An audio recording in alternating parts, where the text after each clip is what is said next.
Muy buenas hermanos, bienvenidos al vídeo de siempre de preguntas y respuestas, aunque ya lleva un tiempecito, pero siempre lo voy a ir diciendo poco a poco por si hay nuevas personas, pues para que sepan en qué consiste. Las preguntas que me quieran hacer llegar, por favor les rogaría que fuese a mi correo electrónico. Está puesto en la página de YouTube. No obstante, lo digo por aquí por si alguno no puede verlo con claridad, y es el siguiente, es la siguiente dirección. A de América, D de Dinamarca, A de América, G de gato, U de Uruguay, G de gato, A de América, @ Yahoo, que se escribe Y, A de América, H de hotel, O de ocupado, .es, adaguga@yahoo.es. Ok, pues me pueden hacer llegar por ahí todas las preguntas que deseen. Si hay alguien que no puede hacerlo porque no tenga correo, porque le sea muy complicado, no pasa nada, yo miro la pregunta por aquí, yo veo todos los mensajes. Lo que pasa es que a veces uno hace la pregunta en la pregunta de otra persona, en el comentario de otra persona, y ya me pierdo, ya se pierde, me es muy difícil localizarla. Luego hay una persona que opina en ese comentario, se mezcla con la pregunta, y con tantos comentarios a mí se me puede pasar, como de hecho ya me ha ocurrido. No hay problema, si yo veo todos los mensajes, así es que si veo que hay alguna ahí, pues yo la cojo por ahí la pregunta, pero me facilita mucho la labor si por favor lo pueden enviar al correo, ¿de acuerdo? Y ya aprovecho para hacerlo por aquí directamente, aunque yo no responda a todos los mensajes porque no puedo, me es imposible, pero los leo todos, así es que va por aquí dicho de nuevo, con todo el amor en Cristo. Muchísimas gracias por las palabras de ánimo, de apoyo, y me es, en fin, con todo mi cariño, muchísimas gracias. Me gustaría responder a todo, pero me es imposible, no puedo, pero lo leo todo, no se preocupen que lo leo todo, y con todo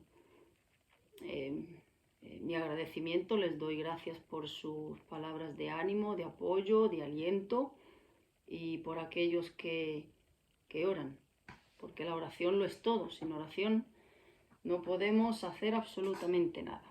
Así es que muchísimas gracias, hermanos, de verdad, de todo corazón, honestamente. Me gustaría a cada uno de manera personal responderle, pero como ustedes comprenderán no puedo. Pero muchísimas gracias. Bueno, pues empezamos, ¿ok? Con la primera pregunta. Y dice así. Hay personas que me escriben textos. Está torcido. Esto es todo casero y rústico. Hay personas que cuando me hacen llegar las preguntas, la pregunta la plantean de manera muy detallada, muy bien, lo cual lo agradezco, muy extensa, pero para aligerar el tiempo no voy a leer toda la pregunta tal y como la plantean. La persona que ha formulado esa pregunta sabe que es su pregunta, pero yo voy a reducirla para no leer todo la extensión completa de la pregunta. Lo haré con muchas preguntas de esta manera, ¿de acuerdo? Bueno, una persona me pregunta, esta persona viene de un contexto católico, lleva poco tiempo en el Señor, viene de un contexto católico, donde no ha conocido otra cosa, y le está costando poco a poco pues ir desprendiéndose de todo lo equivocado, y está dando, digamos, sus primeros pasos en el Señor. Y la pregunta que me formula es que si puede orar en soledad al Señor, en su habitación sola, o si es necesario orar con 2 o 3 o 4 personas a su lado. Esa es su pregunta. Ella tiene esa duda si puede orar pues en solitario en su aposento privado. No se congrega actualmente porque no ha encontrado un lugar todavía donde congregarse. Es una ciudad pues bastante católica y esa es la pregunta que me formula. Bueno, le voy a responder en primer lugar concretamente lo que dice el Señor a esta pregunta, que es muy precisa, muy directa. En Mateo capítulo 6, a partir del versículo 5, el Señor dice, ahí habla sobre Jesús y la oración. Y dice así, no lo voy a leer todo. Versículos 5 y 6 dice, y cuando ores, no seas como los hipócritas, porque ellos aman el orar en pie en las sinagogas y en las esquinas de las calles, para ser vistos de los hombres. De cierto os digo que ya tienen su recompensa. Es decir, la motivación del corazón de estos hipócritas es que los vean, para que digan, wow, fíjate qué entregados a Dios, qué devotos son de Dios, qué hombres tan espirituales son. Por eso lo hacían, para ser vistos. Pero dice Jesús en el versículo 6, mas tú, cuando ores, entra en tu aposento, en tu habitación, en tu cuarto de baño, en la ducha si es necesario, en el coche, en el sótano de tu casa. Busca un rinconcito en soledad, en otras palabras. Y cerrada la puerta, ora a tu Padre que está en secreto, y tu Padre que ve en lo secreto te recompensará en público. ¿De acuerdo? Entonces, no hace falta que me extienda mucho, pero a esta persona le diría yo que, a diferencia del catolicismo, porque viene de un contexto muy católico, el catolicismo, ¿dónde dicen que hay que encontrar a Dios? Ves a la iglesia, ves a misa, acude a un sacerdote. No es necesario ya nada de eso en Cristo. Dios es lo que tenemos ya ahora, no es una religión, eso es una religión. Lo que ahora tenemos es una relación entre un padre y un hijo, un padre y una hija, ¿no? Es una relación. Entonces, aparte Dios es omnipresente y Dios está en todos los sitios. No hay necesidad de ir a ningún sitio. Y aparte, Dios quiere una relación de 1 a 1, de 2, no de 3. No digo que uno no pueda orar con otro hermano, con 5. De hecho, Él dice que donde hay congregados 2 o 3 en mi nombre, ahí estoy yo. Se puede orar hasta con 1000 personas al lado. Un culto de oración en una iglesia, ¿qué es? Un montón de gente, ¿no? Orando. O sea que no hay nada malo con eso. Pero por supuesto, la primera oración que tiene que ser en nuestra vida no es la de en el culto de oración, no es con 2 o 3 hermanos, es en nuestra intimidad con Dios, a solas. Dios y yo, nada más. Ahí es donde se cultiva verdaderamente la relación íntima con Dios. Y por supuestísimo, ojalá, no debo decir esa palabra, me la corrigieron, es verdad. Me encantaría que pudiésemos, que todos los cristianos pudiésemos estar, es imposible, pero estar 24 horas orando, es imposible, todos lo sabemos, pero eso es lo que quiere el Señor, que estemos con Él, que hablemos con Él. La oración es un diálogo, no es una lista de un supermercado, es un diálogo íntimo con nuestro Padre, nuestro Creador, nuestro Señor, nuestro Salvador. Eso es la oración, donde ahí uno le puede expresar, en primer lugar, darle gracias por la salvación, por ese regalo inmerecido, alabarlo, agradecerle todo lo que nos da, confesarle nuestros pecados, pedirle ayuda en nuestras luchas, pedirle ayuda con nuestras necesidades de esta vida. Todo eso lo podemos derramar en oración. Un diálogo. Y luego sigo leyendo el versículo 7 porque dice también, y orando no uséis vanas repeticiones como los gentiles, que piensan que por su palabrería serán oídos. ¿Qué sucede en la Iglesia Católica? Por ejemplo, que esta persona viene de aquí, de este contexto. Pues vanas repeticiones, se creen que por rezar 10 rosarios, 15 credos, 10 Padres Nuestros, 7 Ave Marías, etcétera, etcétera, por su palabrería van a ser escuchados. Ahí está. Vamos, viene al dedo. La estampa del catolicismo romano. Vanas repeticiones, no solo del catolicismo romano, también de todas las religiones. Los judíos se ponen frente al muro de las lamentaciones a repetir oraciones. Eso no es orar. Eso es vanas repeticiones. Pero la oración no es eso, es un diálogo. Así es que, por supuestísimo, eso es lo que la oración es la respiración del cristiano. Es la respiración, Dios nos habla cuando leemos su palabra. Y nosotros le hablamos a Dios a través de la oración. Por supuesto. Y hago otro énfasis, la oración no tiene más poder por el hecho de que se ore junto a otra persona. Es decir, si yo tengo que orar por algo indeterminado y pienso y digo, bueno, pero mejor que lo haga con 2 o 3 hermanos más, por lo menos con otra persona más. Así la unión hace la fuerza. No, absolutamente no. Dios quiere nuestro corazón de manera individual. Tampoco acudir al pastor, decirle al pastor, pastor, ore por mí por esto. No, tampoco. El que tiene necesidad de orar soy yo, no el pastor. El pastor no va a influir más en Dios en la oración, para nada. Son errores que comete la gente.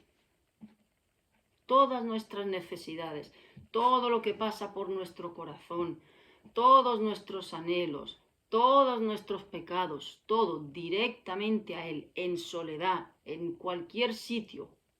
Eso es la oración, un diálogo. Y yo le diría también a esta persona que con paciencia, poquito a poco, pero que ore al Señor para que le provea de una buena iglesia, donde pueda oír la palabra de Dios, que tenga sana doctrina, pero que no tenga prisa, que busque pacientemente y el Señor le pondrá un lugar correcto. Entonces, por supuesto, y además esta persona dice algo hermoso, dice, Dios me ha sacado de este error, no vuelvo jamás atrás, lo amo, pues qué bonito lo que pone, de verdad. No lo voy a leer porque es muy extenso, pero es hermoso ver cómo Dios rescata almas del error, de la equivocación, y cuando ves de dónde Dios te ha sacado, evidentemente tienes muchas dudas, porque te han inculcado patrones, tradiciones, ritos que uno no sabe muy bien. Pero aquí está todo el manual. Lo vuelvo a repetir por si lo quiere esta persona leer detenidamente. Lea Mateo capítulo 6, del versículo 5 al 15, Jesús y la oración. Puedes orar mientras haces la comida, puedes orar mientras limpias las ventanas. Cualquier cosa que se te venga a la mente que necesites desahogar, directamente al Señor, en soledad. ¿Quieres orar con otro hermano? No hay problema. No hay problema tampoco con eso. Pues esa era una pregunta. Otra pregunta.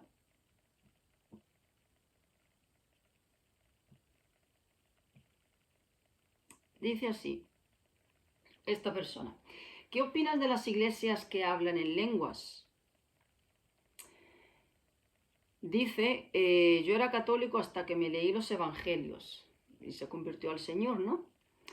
fui a una iglesia donde hablan en lenguas y me fui. Ahora estoy en una iglesia bautista y no tengo ese sentimiento de rechazo que sentía en ese otro sitio, ni en la iglesia católica. Dice que por qué se sentía rechazado. Dice, ¿por qué? Porque no hablaban idiomas, me fui de ahí porque no hablaban idiomas ni había intérprete. Había un habla muy rara y me fui. Duré un mes nada más. Ahora estoy bien donde estoy, sin ese sentimiento de rechazo. Me bauticé y llevo 1 año y medio en la iglesia bautista. Evidentemente, lo mismo que siempre he dicho de las lenguas, es simple sentido común. Si ustedes entran a un lugar y ven a un montón de gente hablando, haciendo sonidos, no hablando, porque eso no es hablar, haciendo sonidos que nadie entiende, ni siquiera ellos lo entienden. ¿Qué edificación puede uno recibir ahí? Ninguna. Lo único que uno puede percibir es que he entrado en un recinto de locos. Eso es lo único que puede entender. Porque se supone que somos seres humanos que Dios nos ha dado algo que no tienen los animales. Los animales tienen un lenguaje corporal. Nosotros tenemos un lenguaje, palabras. Yo tengo que entender lo que me dicen y la otra persona tiene que entenderme a mí. Entonces ahí hay una edificación mutua. Es evidente que eso no se da con sonidos que no tienen significado, así de claro. Porque vuelvo y digo lo mismo. Cuando esas personas hacen eso de Lolo Boro Boro Boro Maron Corun Contensen, ¿qué ha dicho usted, hermano? Dígamelo, porque yo quiero ser edificada. ¿Qué ha dicho usted? No sé. Solo el Espíritu lo sabe. Mentira. No, pero entonces no hable, no diga eso, porque ni siquiera usted sabe lo que ha dicho. Puede estar a lo mejor hasta blasfemando contra Dios. Usted no sabe lo que ha dicho. El diablo puede estar hasta utilizando su boca. Entonces, ¿qué edificación hay en un sitio así? Ninguna edificación. Jamás. Dios es un Dios de orden. Dios cuando habla preciso, es minucioso. Se molesta en dar instrucciones. ¿Cuántas instrucciones le dio a Noé para construir el arca? A Salomón para construir el templo, a Moisés para el tabernáculo. Dios, todas esas leyes, Él se tomó una molestia dando con un lenguaje que entendían. ¿Cómo hablaba Dios a Noé? ¿Cómo le hablaba Dios a Abraham? ¿Cómo le hablaba a Adán?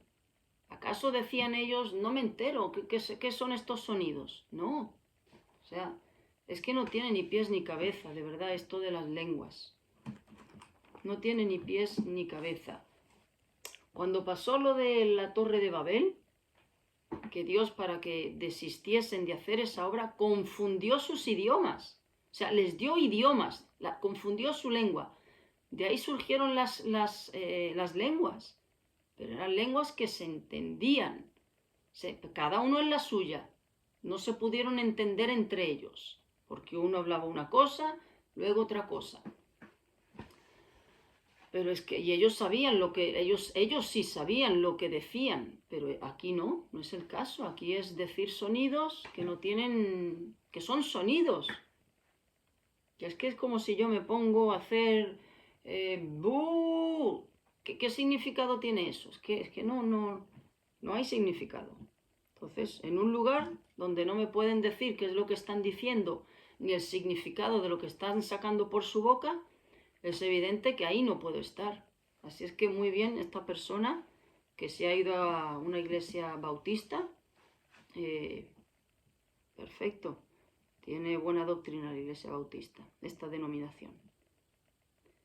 Buena decisión. Y sí, porque si no hablas en lenguas, fíjense esto también, si no haces esa serie de sonidos incongruentes, disparatados, dicen que no tienes el Espíritu. ¿Cuándo recibimos el Espíritu Santo? ¿En qué momento recibe un creyente el Espíritu Santo? En el momento en el que nace de nuevo. Pero ellos no, ellos dicen que si no hablas, si no haces esa serie de sonidos, El Espíritu Santo no ha sido bautizado en el Espíritu Santo. No, uno es bautizado en el Espíritu Santo en el momento en el que nace de nuevo. Y punto. Y hasta que te mueres, tienes al Espíritu Santo dentro de ti. No se pierde la salvación. O sea que muy bien que haya salido de este lugar. Otra pregunta. Dice esta persona, acerca de la predestinación, ¿no debemos orar por la salvación de nuestra familia y de muchas almas? Por supuesto que hay que orar. Claro que sí que hay que orar. Es un mandato de Dios. Orar por los perdidos. Claro que sí. Ahora bien, yo lo digo siempre. 2 puntos. Dios es soberano. Dios es inmutable. Soberano es que hace lo que quiere. No tiene que pedir permiso a nadie. Eso va relacionado con la predestinación. Inmutable es que no cambia de opinión. No va a variar. Por mucho que uno ore, Dios no va a hacer así. Venga, ok, lo salvo porque llevas 50 años pidiéndome. No tenía esto en mi mente, pero bueno, por tu insistencia, cambio de opinión y lo salvo. No funciona así.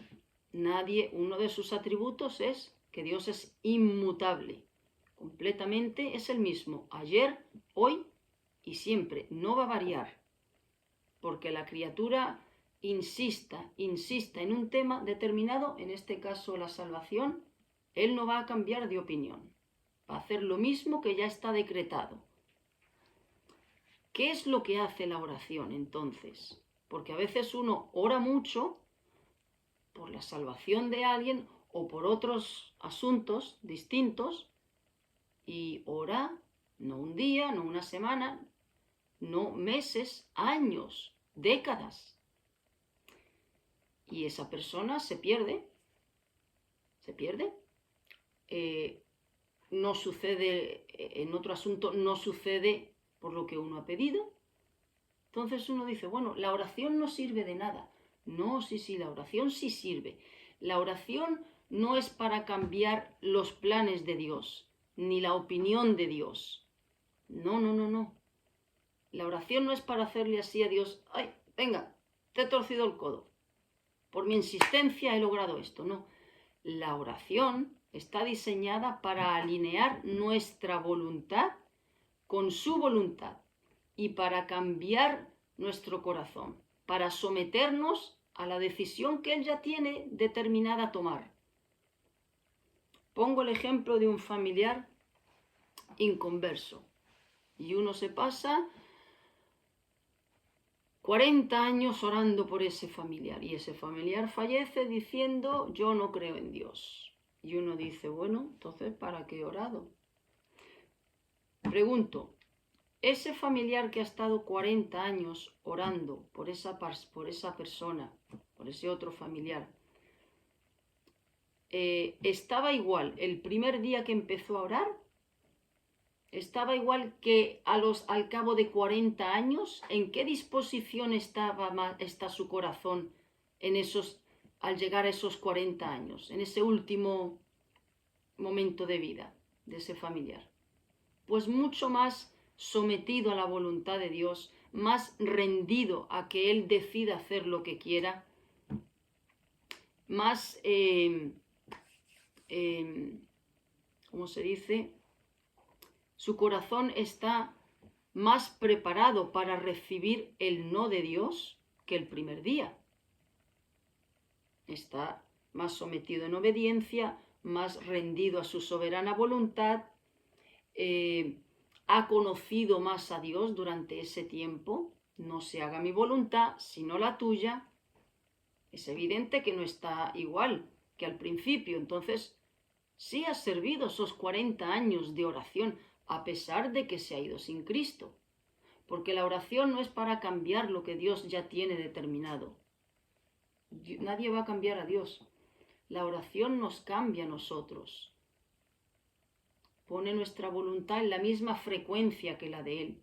Nuestro corazón en la actitud adecuada de rendición y sometimiento para recibir la respuesta que Él ya tiene determinada. Eso es lo que hace la oración. Por eso Dios dice, Orar, hay que orar, claro que sí. Hay que orar. Pero aún así, cuando oramos y Dios responde con un sí de salvar a esa persona, no ha sido nuestra oración lo que le ha hecho a Dios decir sí, es que Dios ya tenía determinado que la iba a salvar. Ya tenía determinado. Dios tiene determinado lo que va a hacer con cada alma. Si la va a salvar, si no la va a salvar, Dios ya lo tiene determinado. Nuestra función que es orar, no preguntarle a Dios, pero Señor, ¿la tienes inscrita en el libro de la vida o no la tienes? Porque si no la tienes, pues ¿para qué voy a orar? La tienes, entonces voy a... No, ese no es nuestro terreno, eso es la privacidad de Dios. Es una cuestión de obediencia. Dios dice, ora y hay que orar. Punto. A lo mejor Dios está predestinada esa persona para ser salva. A lo mejor no es así y se pierde. Pero en ese transcurso de orar por esa persona, con quien Dios ha trabajado es en nuestro corazón a través de la oración. O sea que orar hay que orar. Pero no vamos a cambiar lo que Dios ya tiene determinado. Dios nos va a cambiar a nosotros. Va a cambiar la actitud de nuestro corazón, la predisposición en nuestro sometimiento a Él, en nuestra obediencia. Eso es lo que hace la oración. Entonces, por supuesto que hay que orar, claro que sí. Pero no solamente con respecto a esto, con respecto a cualquier situación. Con respecto a cualquier situación. Dios responde muchas veces que sí, muchas veces que no, pero nadie va a hacer que Dios antes pensaba que no, pero luego, bueno, ahora sí porque llevas mucho pidiéndome. No, no funciona así. Dios cambia nuestro corazón para que esté en consonancia con la respuesta que Él ya tiene determinado enviar. Ok, otra pregunta. Un segundito.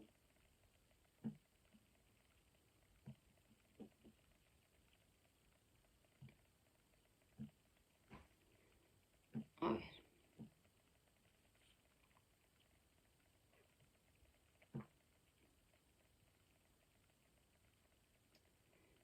Un momentito. Otra pregunta dice, siempre se dice que tenemos que someter nuestra carne. Sin embargo, se dice que es nuestra mente el campo de batalla y donde ataca el enemigo. La lucha se desarrolla en los dos ámbitos. Entiendo. Bueno, vamos a ver, aquí viene en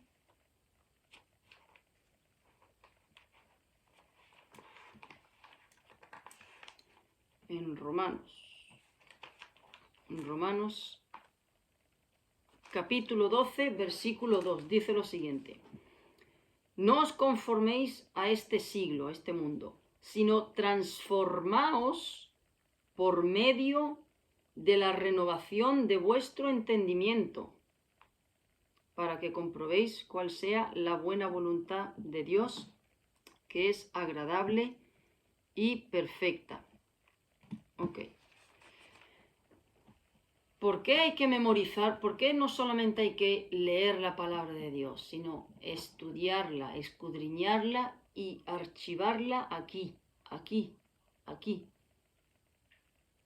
Porque de aquí, si esto está bien afianzado, todos los dardos del enemigo,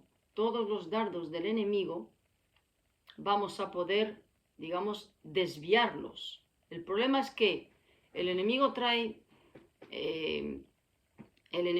algo a nuestra mente y de aquí permitimos que baje aquí. De aquí permitimos que baje aquí. De aquí salen nuestras emociones y de aquí lo ejecutamos. Entonces, la lucha contra la carne. ¿De qué manera se lucha contra la carne? Bueno, evidentemente nos tenemos que alimentar. ¿Alimentar de qué manera? ¿Alimentar espiritualmente de qué manera? Leyendo la palabra de Dios. Aquí está la espada, esto es la espada. Aquí es donde Dios nos dice, esto no lo puedes hacer, esto lo puedes hacer, esto está bien, esto está mal. Aquí está todo, todo lo que necesitamos, absolutamente todo. No hace falta ir ni a psicólogos, ni a terapeutas, ni a motivadores motivacionales, coaches motivacionales, todas estas cosas que hay hoy en día. La palabra de Dios. Dios nos habla directamente. Mientras más la leamos, Dios más nos va a hablar. Mientras más la estudiemos, más la vamos a comprender. Mientras más la ansiemos, nuestra voluntad va a estar más rendida a Él. Siempre pongo el ejemplo de ese misionero que fue a África, a una tribu, allí se convierte en varios, vuelve al cabo de un año y le dice, le dice ese misionero al de la tribu, ¿cómo te va en tu vida cristiana? Y le dice, bueno, me he dado cuenta que tengo dos leones dentro. Y le dice el misionero, ¿ah, sí? ¿Cómo eso? Dice, sí, tengo un león blanco y un león negro. Y le dice el misionero, ¿y cuál de los dos es el que gana? Y dice el misionero, al que más alimento. Y así es. Le das de comer al espíritu, el espíritu va a vencer sobre la carne. Le das de comer a la carne va a vencer al espíritu. ¿Cómo se le da de comer al espíritu? Leyendo su palabra, alimentándonos de su palabra, orando al Señor, teniendo una relación íntima. Una relación íntima con el Señor no es ponerse un vídeo de YouTube y ver un sermón y ya está. No es ir el domingo a la iglesia y ya está. No es actividades de la iglesia. No. Eso no es tener una relación íntima con el Señor. Una relación íntima es ponerse a leer su palabra, pedirle en primer lugar entendimiento. Señor, que lo que yo lea lo comprenda, me lo pueda aplicar a mi vida personal. Abre mi entendimiento, muéstrame mi pecado, muéstrame qué cosas debo de cambiar, enderezar, abandonar, confrontar. Estar dispuesto a eso, a que Dios meta el dedo en la llaga. Y luego la oración. Un cristiano que no ora, pues es así como la carne lo devora, así de sencillo. Un cristiano que lo lee es carnada del diablo. Un cristiano que lo ora es un aperitivo de Satanás. Un cristiano que no cuida su vida espiritual, pues va a acabar evidentemente teniendo la vida de un mundano, alimentando la carne, echándole gasolina a la carne. Entonces, ¿de qué manera? Leyendo su palabra, orando, teniendo comunión con hermanos, congregándose. Es bueno tener comunión entre hermanos, claro que sí, Dios lo dice, no dejéis de congregaros, no dejéis de alentaros unos a otros, de exhortaros. Si yo veo algo mal en el otro hermano y lo amo a ese hermano y lo aprecio, debo de decirle lo que veo mal y viceversa. Todo esto ayuda a que el espíritu venza a la carne. Ahora, ¿de qué manera vence la carne al espíritu? Bueno, pues abandona la oración, limítate nada más que a 2 minutitos por la noche, gracias por este día, y por la mañana, Señor, ayúdame en todo esto que tengo pendiente. No leas, deja a Dios para lo último del día. Tu cansancio, tu agotamiento, dale 2 minutitos por la noche y ya está. Así es como se va uno debilitando. Y mientras más cultivemos la relación personal con el Señor, Él va a ir poniendo más deseos en nuestro corazón. Nos va a ir a hacer viendo más cosas que antes no veíamos. Es que es una relación. Para conocer a una persona y para amar a una persona, ¿qué hay que hacer? Pasar tiempo con esa persona, ¿no? Pasar tiempo con esa persona. hablar con esa persona, estar con esa persona. Así va creciendo tu amor a esa persona y tu deseo de agradarle. Y vas conociendo cómo es esa persona. Es una cuestión de relación. Otra cosa que yo diría es disciplina. No puede haber crecimiento espiritual ni se puede vencer la carne si no hay disciplina. ¿En qué sentido disciplina? ¿En qué sentido? No me refiero a flagelarse ni estas cosas de las religiones. No, disciplina es, sabemos todos los entretenimientos que hay a lo largo del día, distracciones, obligaciones. Pues apartar un tiempo, lo voy a decir así, sagrado, exclusivamente para estar con el Señor. Y ahí no me puede molestar nadie. Ahí no me pueden el móvil a un lado. Ahí no me pueden interrumpir para esto, salvo que la casa se esté quemando o que entre un ladrón, entonces suspende lo que estás haciendo. Pero pone esa raya de decir, voy a hacer mi devocional media hora, 3 horas, 1 hora, el tiempo que cada uno pueda, pero no se me puede molestar. Y tienen que respetarlo. Eso se requiere de disciplina. Hay que tener una disciplina en eso. Porque la carne siempre va a decir, bueno, déjalo para mañana, estás muy cansado para orar, mañana oras por la mañana. Mira, esto es más importante porque si no, en fin, te están esperando. O sea, siempre va a haber algo, siempre va a haber algo. Y si uno no pone una raya, pues es así como poco a poco uno va flaqueando, enfriándose, alejándose, sin darse cuenta, sin darse cuenta. El enemigo va ganando terreno, va ganando terreno.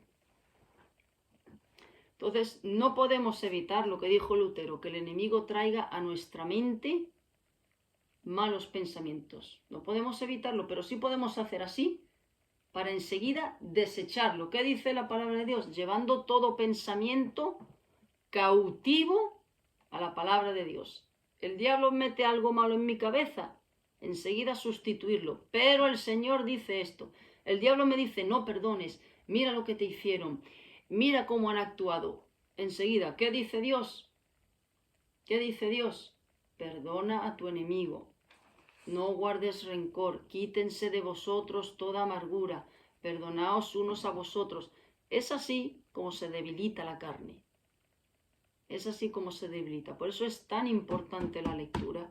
Por eso es tan importante que no sea un requisito. A ver, me toca. Tengo que leer la Biblia en un año. Venga, hoy he cumplido. Asterisco. Pim, pim, pim. Hoy he cumplido. No. Eso se hace con un periódico. Eso se hace con cualquier otra cosa. Pero no con la palabra de Dios.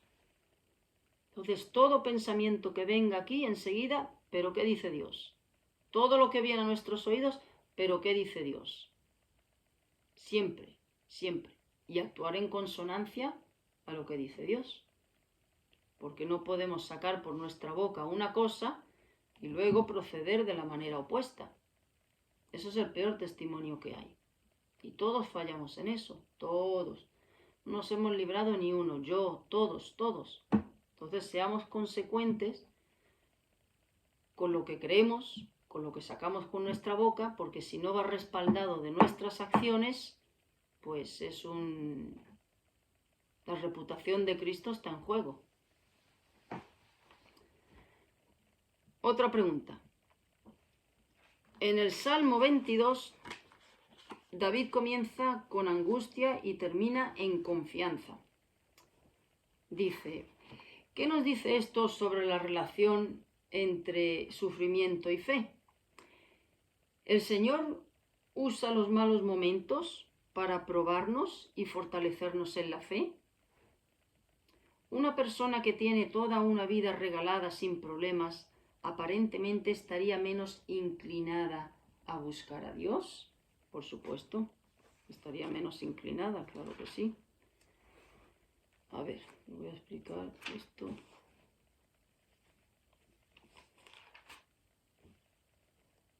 momentito. Ok. ¿Qué dice Romanos 8:28? ese versículo es para cristianos, no es para inconversos. A los que aman a Dios, todas las cosas les ayudan a bien. Todas. Eso incluye todo lo relacionado con la aflicción. Nuestras aflicciones siempre ayudan a bien. Y hago un paréntesis aquí. Dios utiliza en la vida de sus hijos, orquesta las situaciones aflictivas para transformar nuestro carácter. Así es. Por eso hay que darle gracias por los problemas. Hay que darle gracias por las aflicciones. Y uno dirá, pero bueno, ¿cómo le voy a dar gracias si uno se ha saltado un semáforo y el coche me lo ha dejado como una lata de Coca-Cola? ¿Cómo le voy a dar gracias? Pues darle gracias por eso, ¿sí? Darle gracias porque ahí te puede enseñar el Señor, tiene que trabajar a lo mejor el Señor con tu apego. A lo mejor ese coche a lo mejor era un ídolo para ti, ¿no? Con tu apego a las cosas materiales. A lo mejor con tu vanidad de querer lucir ese coche. En fin, con muchas cosas. Con muchas cosas. He puesto ese ejemplo, pero puedo poner cualquier otro ejemplo. Una traición, críticas, calumnias, cualquier situación aflictiva en nuestra vida. Dios diseña las aflicciones, los problemas y el dolor en función del área que quiere tratar con nosotros. Y la prueba que a mí me envía es distinta que la que le puede enviar al de allí o que la me envía al de allí. Al de allí le va a enviar una diseñada para tratar con su caso personal. A mí me envía una diseñada para tratar con mi caso personal en el área que Dios quiera tratar. Con aquel distinto, con este distinto. Dios es personal. Así es que, por supuesto que hay una relación entre sufrimiento y fe. ¿Qué nos enseñan también las situaciones difíciles? Pues miren, nos enseñan, en primer lugar, a confiar en Dios. Y si Dios ha dicho que Él hace todas las cosas en nuestra vida para nuestro bien, aún las negras, las oscuras, pues hay que confiar en Él. Él sabrá lo que hace, ¿no? Él sabrá lo que hace. Ahí está fortaleciendo nuestra fe, nuestra confianza. ¿Qué fe voy a tener yo si todo va de color de rosas? ¿Cómo va Dios a trabajar conmigo con la paciencia si todo está perfecto? ¿Cómo va Dios, por ejemplo? Imagínense que yo soy una persona pues muy apegada a esta vida y a los afanes de esta vida y a tener el corazón nada más que volcado en aquí, en las cosas de aquí. ¿Cómo va Dios a trabajar conmigo en ese área? Si no es, por ejemplo, a través de las pérdidas, de toda índole, ¿no? ¿Cómo? ¿De qué manera? Si él no retirase todo eso a lo que yo me aferro, ¿cómo va a trabajar conmigo con ese materialismo o ese apego a las cosas de aquí? Pues no, tendrá que ir quitando todas esas cosas para que yo vea que nada de esta vida vale la pena aferrarse. O sea, se aprende muchísimo más de los problemas que de los tiempos de bonanza. Se aprende más de las tormentas y turbulencias que Dios permite que vengan a nuestra vida que de los tiempos de un mar como un plato. Y por supuesto, mira, todos necesitamos los frutos de Gálatas: amor, gozo, paz, paciencia, benignidad, bondad, fe, mansedumbre, templanza. Todo eso no se desarrolla en prados verdes, en mares quietos, estrellados, ¿no? Todo eso, para que florezca en nosotros, se necesitan tormentas, se necesitan terremotos, se necesitan problemas. Siempre lo he dicho, lo he dicho aquí, paciencia, pues una persona que me saque de las casillas. Benignidad, pues cuando me ofenden y tengo que perdonar. Compasión con aquel que cree que es cruel. O sea, esas cosas se desarrollan en esos ámbitos. Y por eso Dios permite que vengan a nuestra vida. Así es que no nos quejemos cuando Dios orquesta situaciones así, porque siempre son para nuestro bien. Y la prioridad de Dios, en lo que Dios está enfocado en cada uno de sus hijos, no es en darnos el coche que nos queremos comprar, no es en darnos la casa de nuestros sueños, no es en darnos ese trabajo que anhelamos, ese ascenso de sueldo. No es nada de eso, no es en casarme con la persona ideal. No, nada de eso, nada de eso, de verdad. Eso es el diabólico evangelio que hoy se predica en tantos sitios. Dios está enfocado en transformar nuestro carácter y nuestra vida en la semejanza de Cristo, en el carácter de Cristo.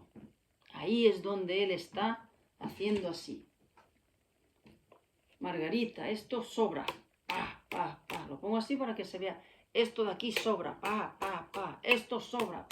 Y aquí tengo que cortar aquí. Del carácter de cada uno.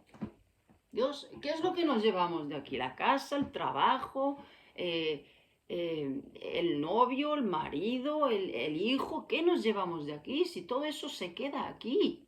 Se queda aquí.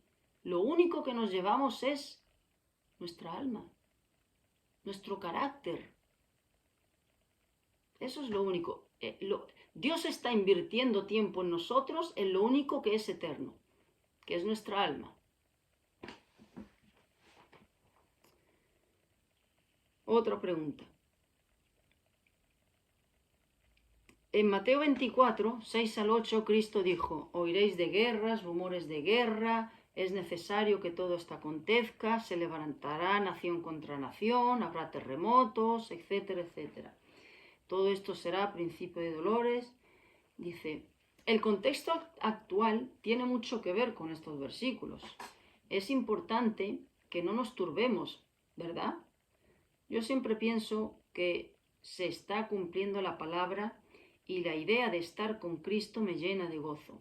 Así obedecemos a Cristo, que busca lo mejor para nosotros. ¿Es así? ¿Verdad? Por supuesto. Por supuesto. Fijaros que, nadie desea guerras, nadie desea terremotos, nadie desea desgracias, nadie desea eso, es evidente.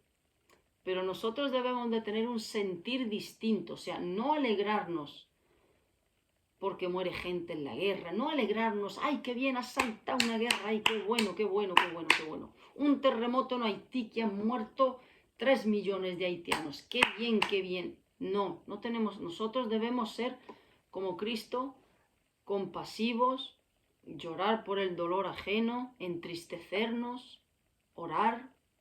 Tenemos que ser así, pero a la vez debemos de gozarnos no en el sufrimiento humano, sino gozarnos en que se está cumpliendo todo lo que aquí está escrito, se está cumpliendo.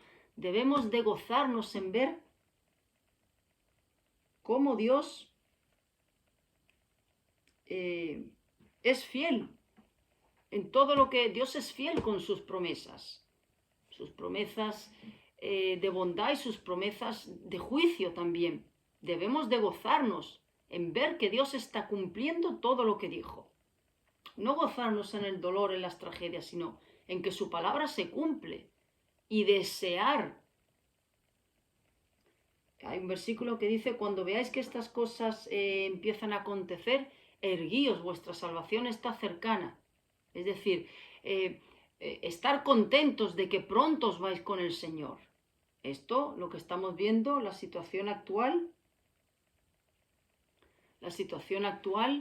debe de producir en nosotros, por un lado, tristeza, por ver un mundo caído como está, las consecuencias del pecado, ver, pues, el dolor de la gente. Eso tiene que producirnos tristeza y orar por esas personas por salvación, que Dios les conceda vida para conocerlo, pero por otro lado debe de producir también gozo por ver que su palabra se cumple y deseos de que venga, de que venga. No debemos de desear, ay, yo quiero estar aquí, que el mundo... No, no, no, Señor, que no vengas todavía, por favor, que todavía no, que yo tengo mis deseos y mis sueños que cumplir. No debe de ser ese nuestro sentir. No digo que esté mal tener sueños, no digo que esté mal tener buenos deseos lícitos, ver a tus hijos crecer, ver a tus nietos. No, eso no está mal, pero eso no puede estar por encima del desear y partir con Cristo. Eso es lo que está mal. Si Dios nos pusiese una opción de elegir, mírate, todo lo que tú deseas ver te lo concedo, o te vienes conmigo ahora. ¿Qué escogeríamos? Es un buen termostato de nuestro corazón para saber cuánto deseamos verdaderamente estar con el Señor. Y si nuestro deseo de estar aquí para ver ciertos sueños con nuestros ojos realizarse antes de partir con Cristo, ahí hay algo que le molesta al Señor. El Señor no es lo primero. Nuestro deseo primordial debe de ser irnos con Él y dejar todo aquí. Lo mismo que Él hizo cuando llamó a Mateo, sígueme. Ahí dejó el dinero, su trabajo y le siguió. Cuando llamó a Juan y a Jacobo, seguirme, estaban en la barca con Zebedeo, su padre. Jesús se dirigió a ellos, no se dirigió al Padre, se dirigió a ellos. Y ellos dejaron a su Padre, lo dejaron y se fueron con Cristo. Esa tendría que ser nuestra actitud.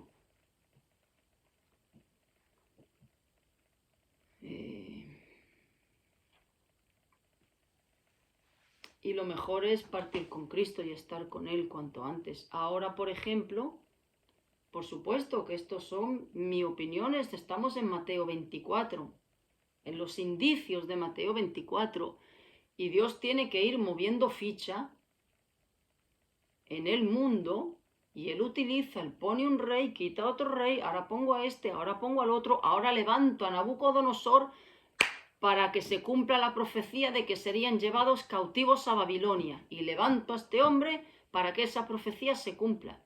Y lo mismo sucede ahora. Para mí Dios está utilizando a Trump para que el calendario avance. Está utilizando a este hombre para que se dé pues todo lo que tiene que acontecer. Y está utilizando al otro, y está utilizando a Netanyahu, y está utilizando, en fin, todo. Dios va moviendo ficha, claro que sí, por supuesto, que Él va moviendo ficha. Y no va a ir a mejor, nada de esto va a ir a mejor. Lo que debemos de desear es partir con Él, y dejar todo aquí. Tarde o temprano, aquí se va a quedar todo.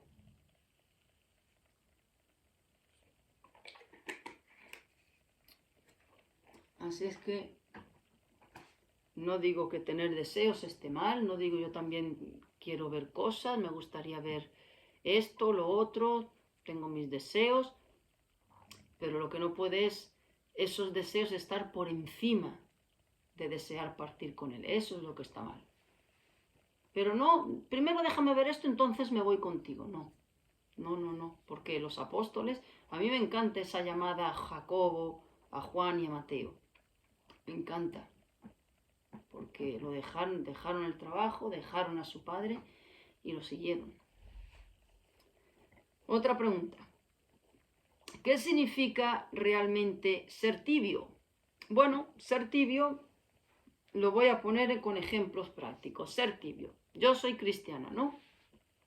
Ok, ser tibia, pues lo voy a poner con ejemplos porque creo que hasta se entiende mejor. Estoy en una reunión y sale, por poner un ejemplo, el tema de la ideología de género, ¿no? Y están todos, pues, casi a favor. Y me preguntan a mí, ¿tú qué opinas? Yo he oído la opinión de cada una y evidentemente no es la mía. estoy con personas que no son cristianas, ¿no? Y para no desentonar, para que no me vean demasiado fanática, extremista, radical, paleolítica, retrógrada, pues digo, bueno, que cada uno haga lo que quiera. ¿Sabes lo que significa esa actitud? Traicionar a Cristo. Porque yo estoy poniendo yo estoy cuidando más mi imagen, lo que piensen de mí, que defender la verdad. Eso es ser un tibio. Por ejemplo, otro que se da mucho en cristianos. Otras situaciones que se dan en cristianos. Soy creyente y me invitan a la comunión de una niña católica, comunión católica de mi sobrina, por ejemplo. Mira, que tu sobrina hace la comunión. Y todos sabemos, ¿no? Que eso es una incongruencia con nuestra fe. Pues yo voy, porque bueno, hay que quedar bien con la familia. Dios conoce mi corazón, Él sabe que yo no comparto en eso, pero yo tengo que quedar bien con la familia. Bueno, a ver, bautizan al niño de mi mejor amiga. Venga, me invitan al bautizo. Bueno, pues voy porque no voy a hacer ese feo. O sea, sacrificando a Cristo por todos los lados. Así de sencillo. Otra opinión. Bueno, ¿y tú qué opinas, por ejemplo, a ver, del aborto, por ejemplo? Y todo el mundo opina que, bueno, que cada uno haga lo que quiera, que eso son allá cada uno. Y yo, por miedo a cómo me puedan mirar, lo que puedan opinar de mí, pues me callo y digo, bueno, en fin, hombre, yo no estoy a favor de eso, pero entiendo que hay situaciones que, bueno, habría que estudiarlo. No defender la verdad es posicionarse del lado del diablo. Un pie aquí, otro pie allí, no existe eso. O sea, eso no vale para Dios. Dios no entiende de paréntesis, entiendo la situación. Comprendo que era muy difícil y tenías que manejar eso y te podía traer consecuencias. Lo entiendo. No, Dios no funciona así. Pensemos en Sadrach, Mesach y Abednego. Nabucodonosor, aquí hago una estatua y el que no se postre cuando toquen las bocinas, al horno de fuego. Tocaron las bocinas y todo el mundo hizo ¡bum! Adorar a la estatua. Y ahí se quedaron 3 hebreos como 3 palos tiesos. Estos 3 que sepas que no te han hecho caso, te han desafiado. Venid aquí, venid. ¿Es verdad esto que habéis hecho? ¿Esto es verdad? Que sepas, Nabucodonosor, que nuestro Dios puede librarnos del fuego. Pero aún así, si decide no hacerlo, que sepas que tampoco vamos a adorar tu estatua que has levantado. Así pues, calentar 7 veces más el horno, echarlos en el horno de fuego. Adelante, tíranos. Los echaron.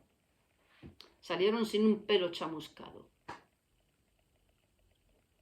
Eso es no ser tibio. Lo mismo que Daniel. ¿Qué hubieran hecho esos 3 hebreos? ¿Qué hubieran hecho si hubiesen dicho, bueno, Señor, yo me arrodillo, tú sabes que mi corazón, sabes que eso es una imagen que no es de tu agrado, mi corazón no está ahí, pero Señor, es que está en juego mi vida? Eso no le hubiese valido a Dios. Dios prueba nuestra fidelidad. La prueba, y a veces la prueba con la muerte. Por eso me encantó esta frase que oí: si no has vivido para Cristo, tampoco podrás morir por Él. Si eres un tibio, muy probable que en la hora de la prueba vuelvas a ser tibio. Salves tu pellejo en esta vida, pero te traiga muchos problemas delante de Dios. Todo el que quiera salvar su vida la perderá, y todo el que pierda su vida por causa de mí, del Evangelio, la hallará. Ser tibio. Más ejemplos con ser tibios. Ser tibio es simplemente complacer al ser humano por miedo. Y cuando tenemos miedo al hombre, traicionamos a Dios. traicionamos a Dios. Soy cristiano el domingo, que voy a la iglesia. Soy cristiano en mi grupo cristiano. Pero luego en el trabajo, si dicen algún chiste verde, como todos se ríen, yo no me puedo quedar con la cara así seria. No, porque me van a decir soso, anticuado, anormal, etcétera, etcétera. Y me van a dejar de lado. Y no quiero sufrir esas consecuencias. Entonces, echo mi media sonrisita, así disimuladamente, para que... Eso es ser un tibio. Eso es ser un tibio. ¿Qué es no ser un tibio? Quédate serio, no te rías. Oye, ¿por qué no te ríes? ¿Qué carácter tan serio tienes? Sí, es que a mí no me gustan ese tipo de chistes. Ah, sí, ¿por qué no te gustan? Yo soy cristiano y eso no le agrada a Dios. Y lo que no le agrada a Dios, pues a mí tampoco me agrada. ¡Ay, qué fanático eres! Que estamos en el siglo XXI. Bueno, eso es no ser un tibio. Eso es no ser un tibio. Daniel, ¿qué pasó con Daniel? Lo acusaron falsamente. ¿Él cambió su rutina? No, él no cambió su rutina. Él abrió las puertas de su palacio donde vivía, de su aposento, y siguió haciendo lo mismo, orando. Si tenemos que sacrificar la verdad en aras de ser aceptado, en aras de no sufrir consecuencias, pues bueno, ahí viene el tiempo del fin, que se va a probar. Ahí viene el tiempo del fin. Dios va a hacer un barrido con la iglesia, un barrido. De la cizaña ahí va a florecer. Que no era trigo, era cizaña. Eso es ser tibio. Soy cristiano cuando no esté en juego, pues situaciones difíciles. Si se pone dificilita la cosa, si voy a perder el trabajo, si mis amigos me van a abandonar, si esto me va a traer rupturas familiares, entonces ahí navego entre dos aguas, soy medio camaleón, a veces soy verde, a veces soy azul, a veces naranja, morado, plateado, y ahí voy, ahí voy. Es mejor ser caliente o frío, pero no tibio. Eso, Dios vomita eso. Dios vomita eso. Ay, pero ¿tú qué opinas, por ejemplo? Y tú no te acuestas, pero si todo el mundo tiene relaciones antes del matrimonio, no me digas que tú opinas así. Sí, Dios dice que eso es, que no hay que tener relaciones hasta que uno se case. Eso no está bien. Ay, pero ¿tú de dónde has salido? Y te callas por vergüenza. ¿Cómo que no? ¿Cómo que no? Eso es pecado. Dios dice que la fornicación es pecado. Y se ríen tus compañeros de universidad. Bueno, es mejor que se ría el ser humano de ti, no que Dios te vomite de su boca. Pues eso es ser tibio, todas esas situaciones, todas esas situaciones.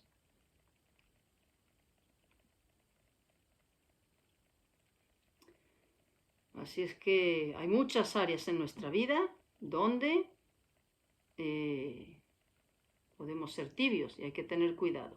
Seamos radicales. Radicales, sí. No me gusta emplear esta palabra porque Dios no es radical. Dios es santo perfecto. O sea que la palabra adecuada no es radical. Digamos, seamos consecuentes con lo que Dios dice. Con lo que profesamos. Ok, otra pregunta. Dice esta persona, en Efesios 1:13, que dice así, en él también vosotros, habiendo oído la palabra de verdad, el evangelio de vuestra salvación, y habiendo creído en él, fuisteis sellados con el Espíritu Santo de la promesa. Eso es lo que dice el versículo. Y dice esta persona, queda claro que si bien el Señor ha escogido para salvación por su voluntad a algunos, dice, también le dio la oportunidad a quienes oyeran la palabra del Evangelio y creyeran, también serían sellados por el Espíritu Santo. Bueno, O sea, el que oye la palabra y la cree y se arrepiente y nace de nuevo, es que estaba sellado desde antes de la fundación del mundo, estaba predestinado. O sea, Dios no predestina a unos y estos son los fijos que salvo. Y luego dejó un grupo donde va a oír y si responden creyendo, pues a esos también los sello. No, no es así. No es así porque nadie busca a Dios. Todos son muertos espiritualmente. Dios es el que toma siempre la iniciativa. Nadie va a creer por sí mismo. Si al ser humano le surge fe, convicción de pecado, conciencia de condenación, arrepentimiento, y surge y como consecuencia viene el nuevo nacimiento, ya estaba predestinado por Dios. Todo el que es salvo ha sido predestinado desde antes de la fundación del mundo para ser salvo, en su momento de la historia de que Dios haya determinado que esa persona exista. Cuando le viene el Evangelio y esa persona ya estaba predestinada, va a creer. Dios va a darle todo lo que es necesario para que nazca de nuevo. O sea, Dios no deja un grupito, como bien he dicho, a estos que están predestinados los sello y luego dejo un pequeño porcentaje para aquellos que cuando oigan el Evangelio, si creen, entonces yo también los sello. No, al que salva Dios lo ha predestinado. Estamos todos en el mismo paquete. Todos los que han sido salvos han sido de antemano predestinados por Dios. Y en su momento Dios los salvará y cuando nace de nuevo los sella con el Espíritu Santo. Nadie, digamos, nadie puede nacer por sí mismo, nacer espiritualmente por sí mismo. Dios tiene que intervenir ahí. Nadie busca a Dios. Un muerto no puede gritar ¡auxilio! No puede.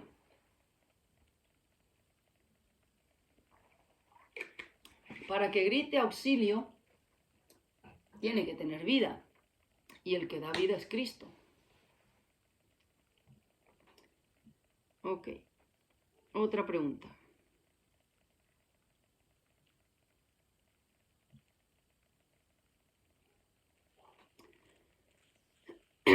Dice así.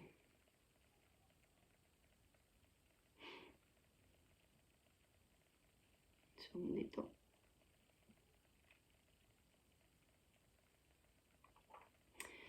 Ok, dice esta persona.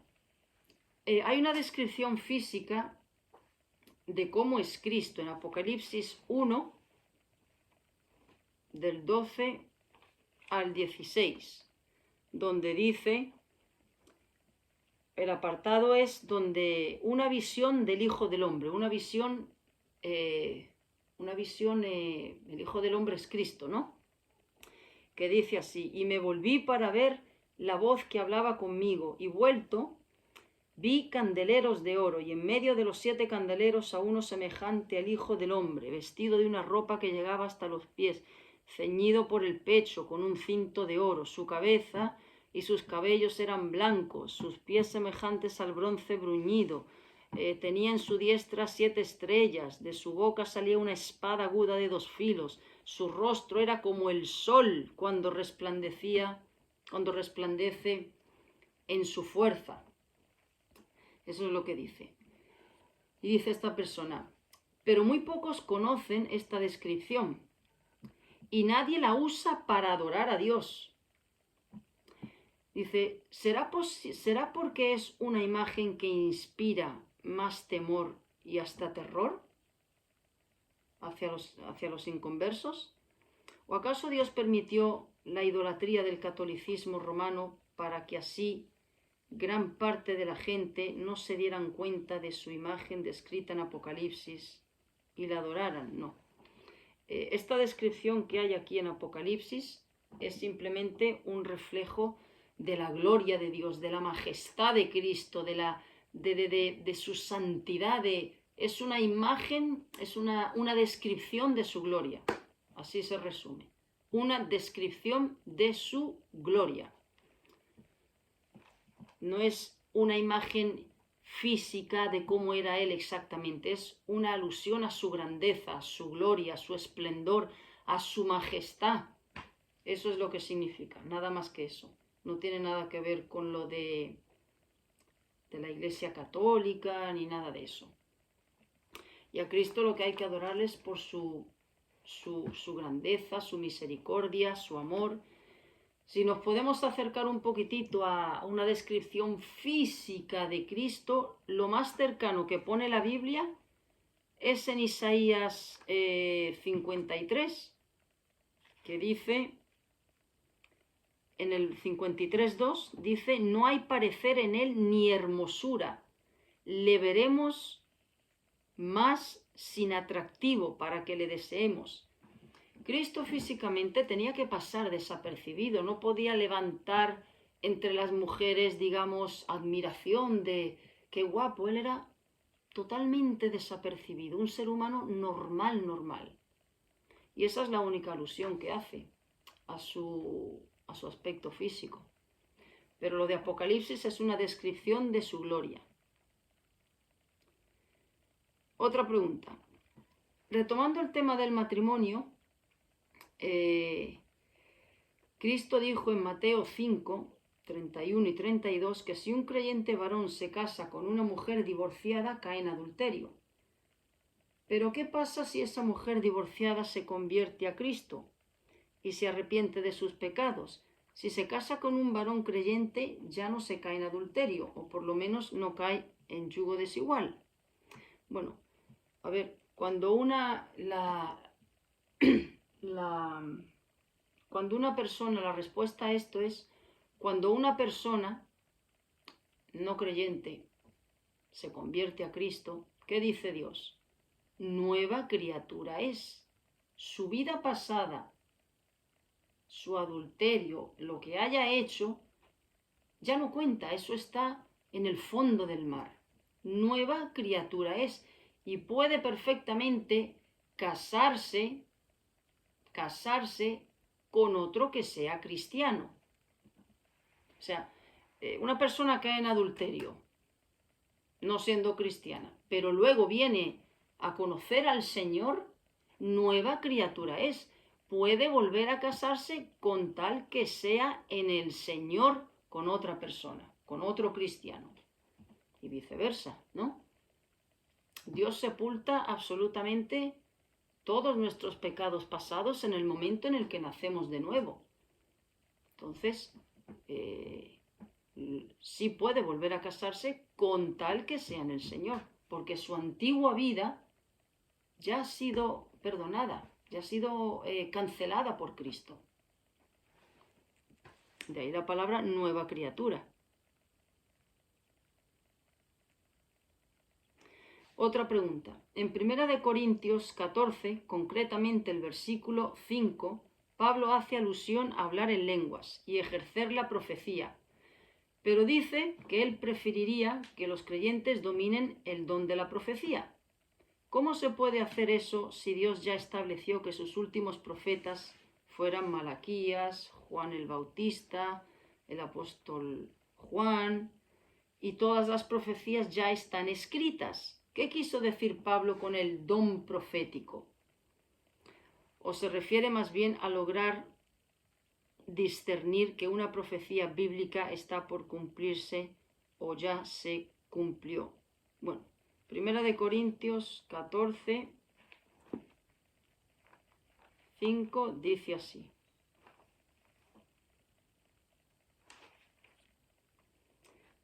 Quisiera que todos hablaseis en lenguas entendibles, pero más que profeticéis, porque mayor es el que profetiza que el que habla en lenguas, a no ser que las interprete para que la iglesia reciba edificación. No se refería a profecías sobre futuros acontecimientos, no se refiere a prevenir futuros acontecimientos, no se refiere a eso. Se refiere a la enseñanza, a la exhortación, a explicar la palabra de Dios, a la enseñanza, a eso se refiere. No se refiere a adivinar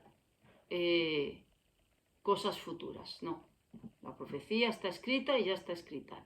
Se refería a la enseñanza, a eso se refiere. Que es mayor que el hablar en lenguas, que tener la facilidad de hablar muchos idiomas. Es preferible la profecía, pero no en el sentido, como bien he dicho, de prever acontecimientos futuros, sino en el sentido de la enseñanza. Se refiere a eso. Otra pregunta.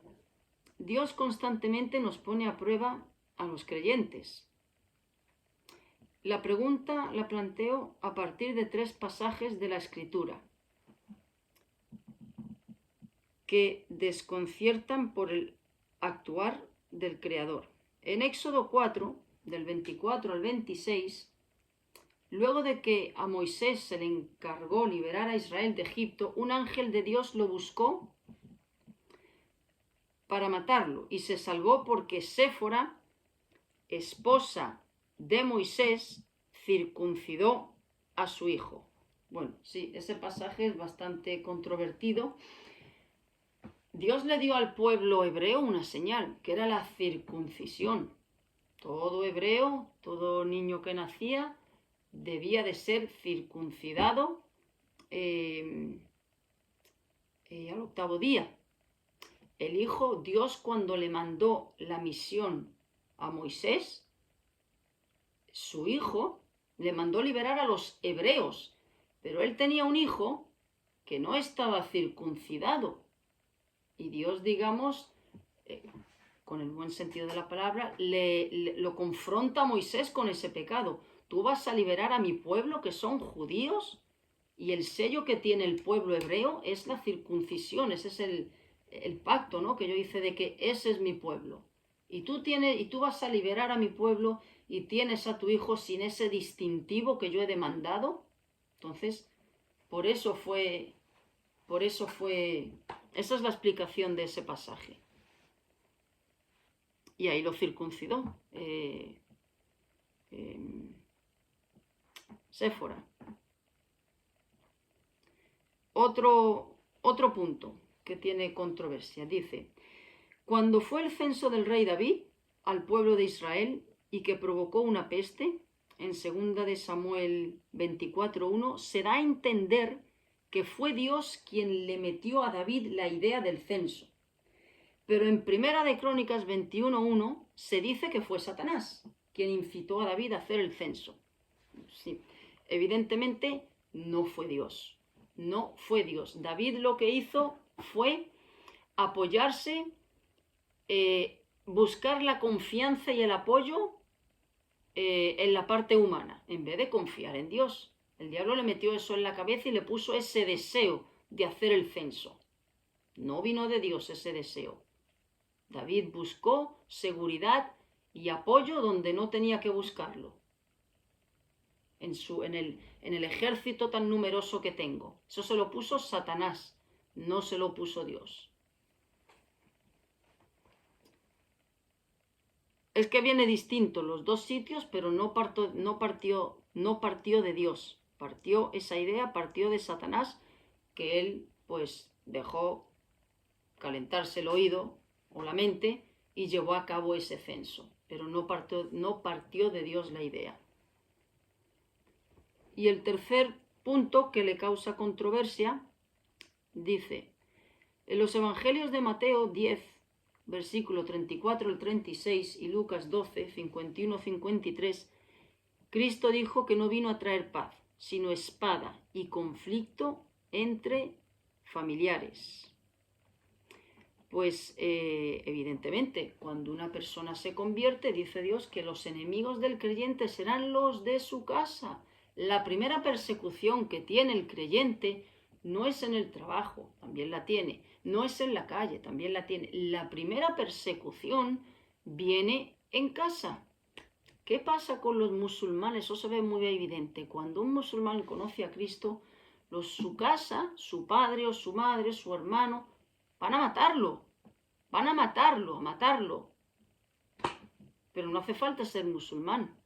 La primera oposición que enfrenta el creyente es la casa, es el hogar. La hija que se convierte, la madre se convierte en una enemiga. ¿En qué te has metido? En una secta, te han lavado la cabeza. Viceversa, el hijo a lo mejor con el padre. Los enemigos son los de la casa. Es la primera persecución. De ahí ese pasaje. He venido a poner a la nuera contra su suegra, a la hija contra la madre. El evangelio trae conflicto. El evangelio trae confrontación. El evangelio trae separación, trae persecución. Todo eso trae el evangelio. ¿Por qué? Porque el enemigo persigue la verdad. El enemigo persigue a Cristo. ¿Qué le dijo Dios a Saúl? Saúl, ¿por qué me persigues?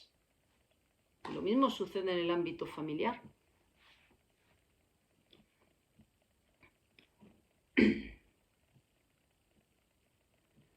Entonces, me pregunta esta persona, ¿son pruebas del Creador? Bueno, a ver, en el primero fue una desobediencia de Moisés, que no tenía su hijo circuncidado. En el segundo fue pues una desobediencia también de David, que se apoyó en su propia capacidad del ejército, en el número que tenía su ejército, en vez de en Dios. Y el tercero, pues una prueba, sí, porque cuando un cristiano se convierte, empiezan los problemas. Esa frase de ven a Cristo y tus problemas se resuelven. No hay mayor mentira del diablo. No, ven a Cristo y van a empezar los problemas. Esa sería la realidad. Entonces es una prueba.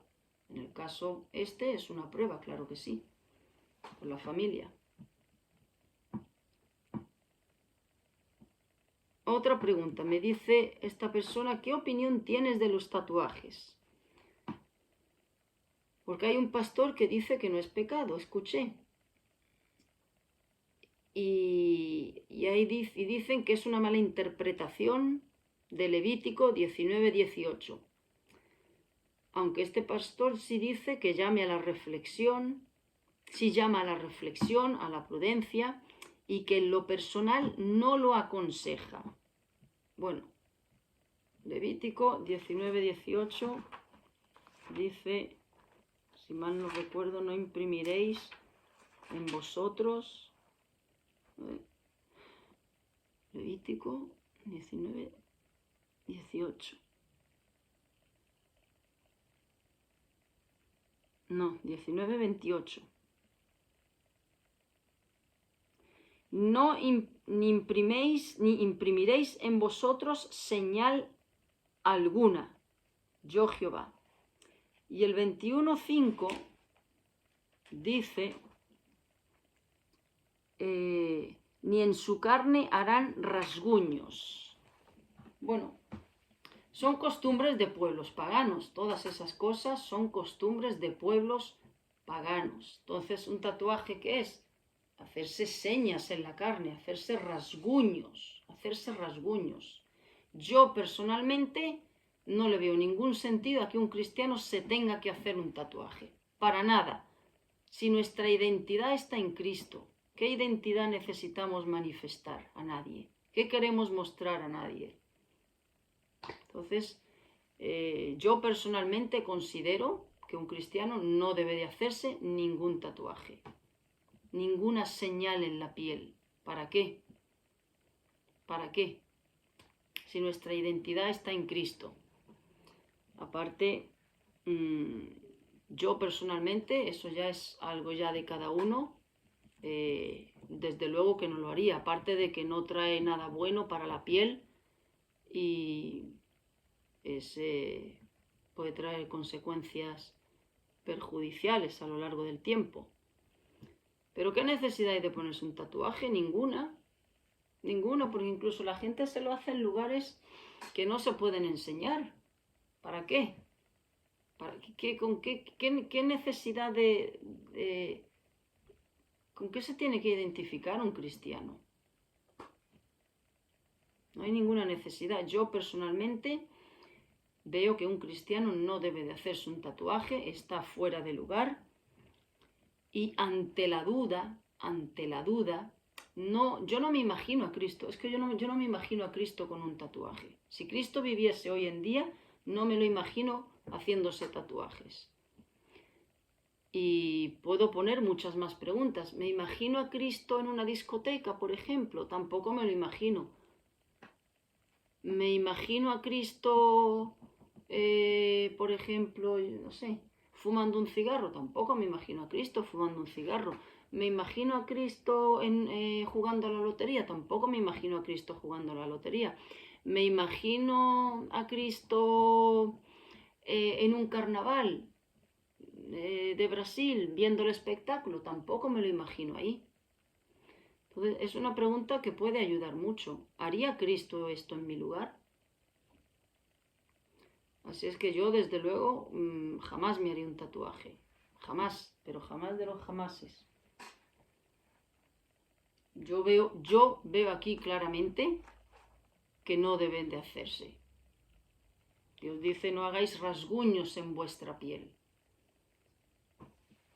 Es mi opinión, quizá no coincida con la de muchos, pero es la que mantengo. Dice, se sabe que Juan, el apóstol Juan, estuvo en Éfeso y allí predicó el Evangelio.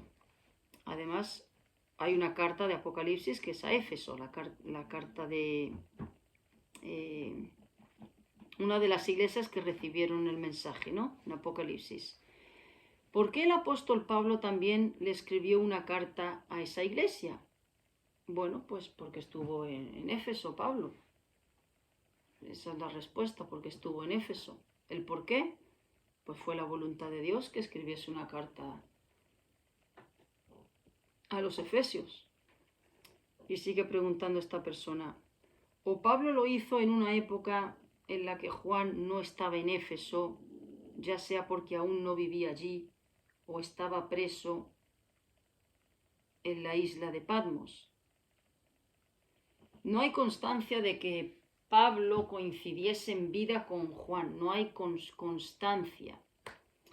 Pero el hecho es que, bueno, Dios permitió que escribiese allí una carta a Éfeso y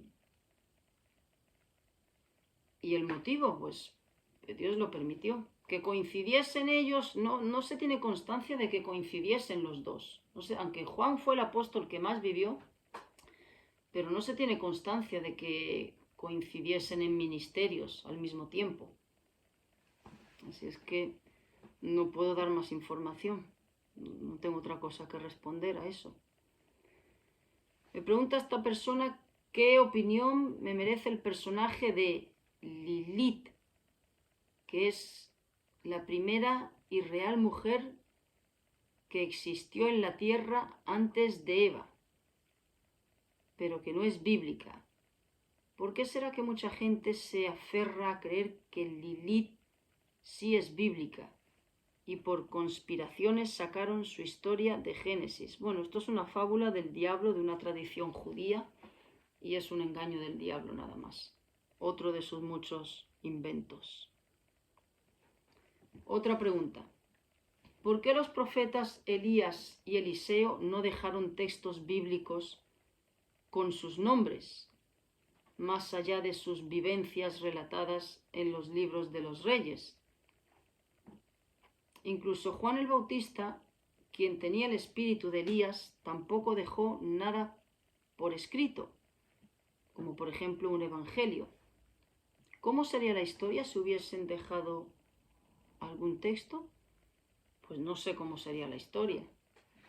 No lo sé. Lo que sí tenemos que tener claro es que aquí está lo que Dios ha querido que tengamos en nuestras manos. No necesitamos más ni necesitamos menos. Lo que ha llegado a nuestras manos es lo que Dios ha permitido y lo que Dios ha querido transmitirnos. Entonces, los motivos solo Dios los sabe. Yo no tengo las respuestas. Solo Dios sabe el por qué tenemos lo que tenemos nada más aquí. Me pregunta esta persona también, ¿qué pasó con los animales marinos del diluvio? ¿Qué pasó con ellos? Bueno, los animales, el juicio vino a todo lo que era terrestre, no marino. Entonces, me dice que Dios los excluyó de recibir tribulación o algunos sí los aniquiló, pero de otra forma. No tengo respuesta para eso. No, el juicio vino sobre animales terrestres. Por lógica, entiendo que los animales acuáticos se salvaron, evidentemente. Es lo único que puedo contestar. Es lo único. El juicio vino sobre seres humanos, animales del cielo, aves y animales terrestres. El resto, pues evidentemente, pues sobrevivieron al diluvio. Otra pregunta. Siguiendo con el diluvio, si Dios mandó la inundación, no solo para... dice, si Dios mandó la inundación no solo para eliminar a la gente mala de la tierra, sino también a los nefilim, los gigantes, ¿cómo es que estos últimos reaparecieron otra vez en forma de los reyes de Og y Sihón, los refaitas, anaquitas, Goliat? ¿Acaso los ángeles caídos volvieron a embarazar a mujeres humanas para engendrar otra vez a los gigantes? Ellos murieron con el diluvio, pero lo volvieron a intentar otra vez del diluvio. De ahí esos reyes, de ahí Goliat. ¿Quiénes acabaron con ellos? ¿Quiénes acabaron con ellos? Bueno, Josué acabó también con ellos, con muchos. Venimos de la tierra, los hijos de Anac, los gigantes, el rey David. Ellos después del diluvio volvieron otra vez a hacer lo mismo que hicieron antes del diluvio. También me pregunta esta persona, voy a agrupar estas preguntas porque la pregunta está muy extensa, no la voy a leer, pero lo que me pregunta es que cómo embarazaron los ángeles a las mujeres humanas, de qué manera lo hicieron, porque dicen algunos que los ángeles utilizaron a hombres y de ahí nacieron los gigantes. ¿Que cómo lo hicieron? Bueno, pues sabemos que Satanás tiene mucho poder. No sé de qué forma lo hicieron, pero es evidente que llegaron a copular con ellas y de ahí nació esta raza híbrida que era mezcla de ángel y mezcla de humano. De ahí nacieron los gigantes. Pues a mi entender, muy posiblemente que fuera ellos tomaron forma humana, aparecieron como humanos, pero eran ángeles. De hecho, Abraham alojó a ángeles, ¿no? Los ángeles que fueron a liberar a Lot, eran humanos, apariencia humana. Entonces, muy probablemente tendría que haber sido así, tomando forma humana, pero no eran humanos, eran ángeles. Pues muy posible fue así. Luego también me pregunta acerca de los nefilim. En el libro de Enoc habla mucho de todo esto, habla muchísimo de todo esto. Y estos nefilim sí enseñaron técnicas a la humanidad, técnicas pues como por ejemplo hechicería, cosas de adivinación, de brujería, cosas incluso de industria, de armamento, de cosméticos, de pintarse, todo eso se lo enseñaron ellos, estos ángeles caídos, a la humanidad. a la humanidad. De eso habla, el libro de Enoc habla mucho de todo esto. El libro, en Génesis 6:2, lo que dice es, no tenemos más información que lo que dice aquí. En el libro de Enoc sí viene mucha información, pero aquí en la palabra de Dios lo único que dice es que viendo los hijos de Dios que las hijas de los hombres eran hermosas, tomaron para sí mujeres, escogiendo entre todas. Así es que es evidente que le enseñaron muchas técnicas ocultas a la raza humana, tanto antes del diluvio como después del diluvio. Todo esto se lo transmitieron ellos, los Nefilim. En los evangelios me pregunta algunas referencias de los evangelios con respecto a esto.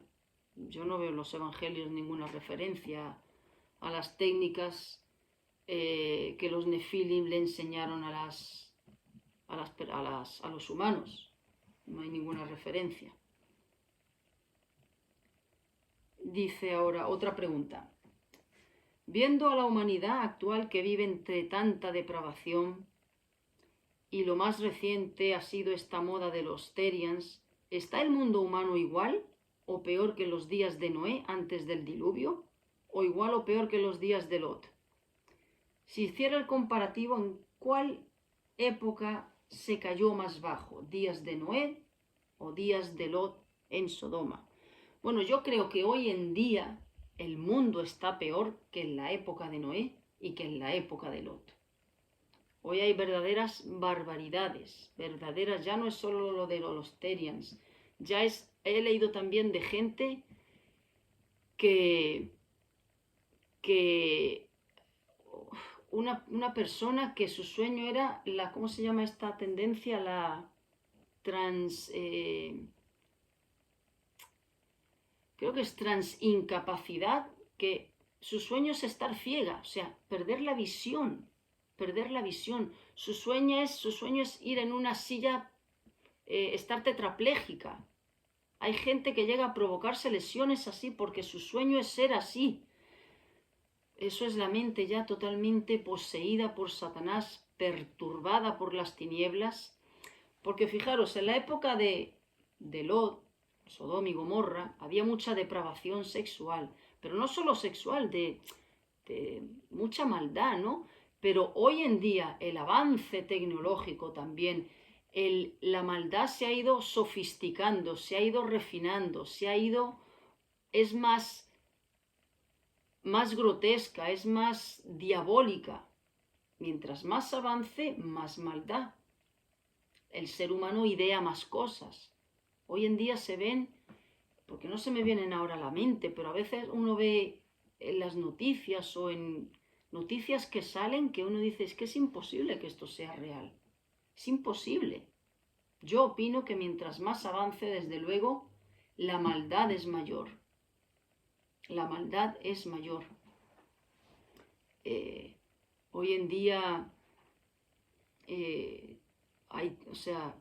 yo creo que hemos superado, pero bastante, con creces, la maldad de los días de Noé y de Lot. En los días de Noé sí, estaba desde luego todo el caso de los Nefilim, ¿no? Y luego también. Pero digamos que la sofisticación de la maldad, bueno, el Señor lo dice, que en los últimos tiempos aumentará la maldad. Hoy en día se hacen barbaridades con todo este tráfico de órganos, de niños,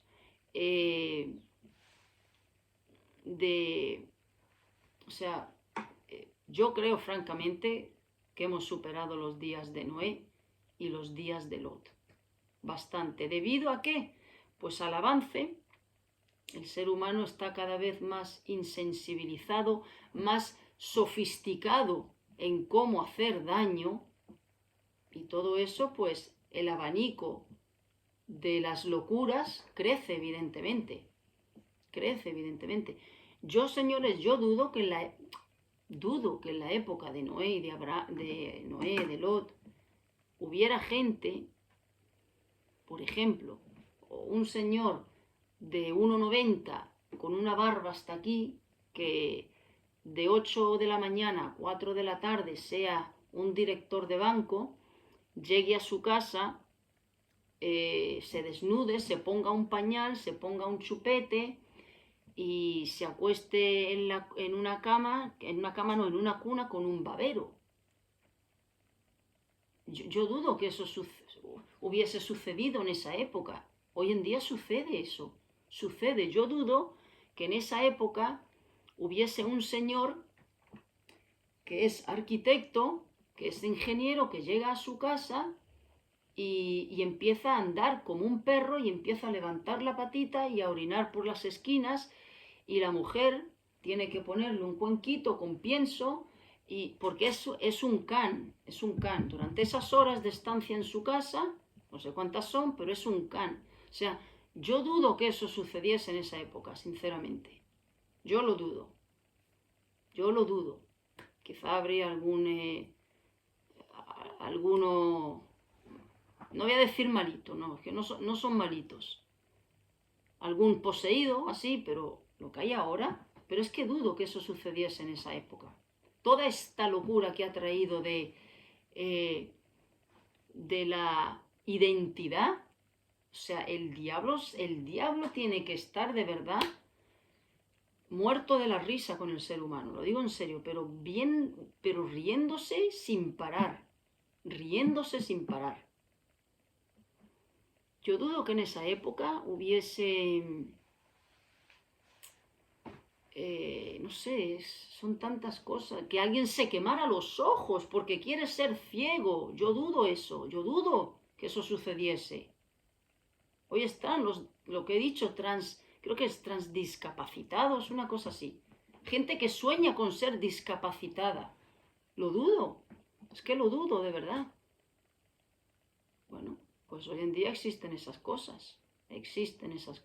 Y a eso le llaman, bueno, que se sienta como quiera. Mientras no haga daño a nadie, déjalo, pobrecito, pobrecita. Déjalo, si es feliz así, lo importante es que no hace daño a nadie. Hay gente que se ha amputado hasta un brazo o una pierna porque quiere sentirse así. Es que de verdad, yo dudo que eso sucediese en esa época. Yo lo dudo. Por eso digo que la maldad va en consonancia con el avance. El avance, pero para la maldad.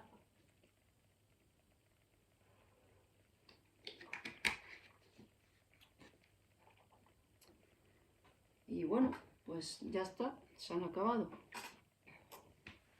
Pues, hermanos, en la Biblia hay muchas cosas que cuestan entender más, otras menos, pero enfoquémonos, yo siempre lo digo, tenemos una vida muy corta. Dios nos ha llamado a una sola guerra, a una sola batalla, a un solo desgaste, a una sola lucha, y es la lucha contra nuestra carne, la lucha contra nuestro pecado. Es ahí donde debemos de enfocarnos, no desenfocarnos en, a ver, voy a estudiar quién puede ser el próximo anticristo, a ver cuántos personajes hay, a ver cómo va a ser esto, cómo va a ser lo otro, porque el diablo nos desenfoca con cosas que no es lo principal. ¿Qué es lo principal? Por supuesto que hay que estar enterada de todo, por supuesto. Esos cristianos que dicen, no, yo no me quiero enterar de nada, no, por las noticias. Bueno, te van a contar muchas mentiras. Busca una fuente fidedigna. Pero es decir, tenemos que tener los pies en la tierra y saber lo que pasa, pero que nuestro corazón esté esperando ese momento de reunirnos con el Señor. Y Dios quiere que nos quememos las pestañas, que nos cansemos, que nos desgastemos, que todo nuestro esfuerzo, nuestra lucha, nuestro interés esté en obedecerle a Él, en agradarle, en conocerle. en adentrarnos en la única batalla donde Dios nos ha dicho, métete en esa guerra, y es la batalla de nuestro corazón. Eso es lo más importante. ¿Qué dice Dios? Sed santos porque yo soy santo. Y en eso debemos de enfocar nuestra vida, en intentar cada día ser más santos, es decir, obedecerle más, luchar contra nuestro pecado interno. Que tengamos todos la mente ahí, el corazón ahí y las fuerzas en ese área. ¿Ok? Gracias, Señor, por este tiempo. Gracias por tu palabra. Gracias porque tú alumbras nuestro caminar. Tú dices que tu palabra es luz en nuestro camino. Es lo que nos alerta dónde está el peligro, lo que está bien, lo que está mal. Es nuestra brújula por esta vida. Ayúdanos a entenderla, a escudriñarla, a masticarla y archivarla en nuestra mente para que de nuestra mente baje a nuestro corazón y gobierne todas nuestras decisiones aquí. Ayúdanos a agradarte, a complacerte. Muéstranos lo que hay, Señor, en ese pozo interno oscuro que no conocemos, que es nuestro corazón. Háznoslo ver. Ayúdanos y danos fuerzas para luchar contra ese enemigo que es nuestro corazón. Ayúdanos a parecernos cada día más a ti, en carácter, en paciencia, en misericordia, en perdón, en amor, en negación a uno mismo. Ayúdanos, Señor. En el nombre de Jesús. Amén. Pues nada, hermanos. Como siempre, les invito a hacer las preguntas que deseen a mi correo. Si hay algo que no lo haya explicado bien o que no le haya, que no le haya parecido, que no haya quedado aclarado para ustedes, sin problema me pueden volver a formular la pregunta. ¿De acuerdo? Que estaré encantada de poder hacerlo. Pues nada, hermanos, es un gozo y un placer de verdad poder hacer este pequeño vídeo. Y que Dios os bendiga a todos y de nuevo muchas gracias por el apoyo, por orar, por el ánimo, por todo. Aunque no responda, de verdad intento, pero no puedo estar todo el día respondiendo mensajes, pero los leo. Así es que muchísimas gracias a todos y que el Señor os bendiga grandemente. Hasta luego.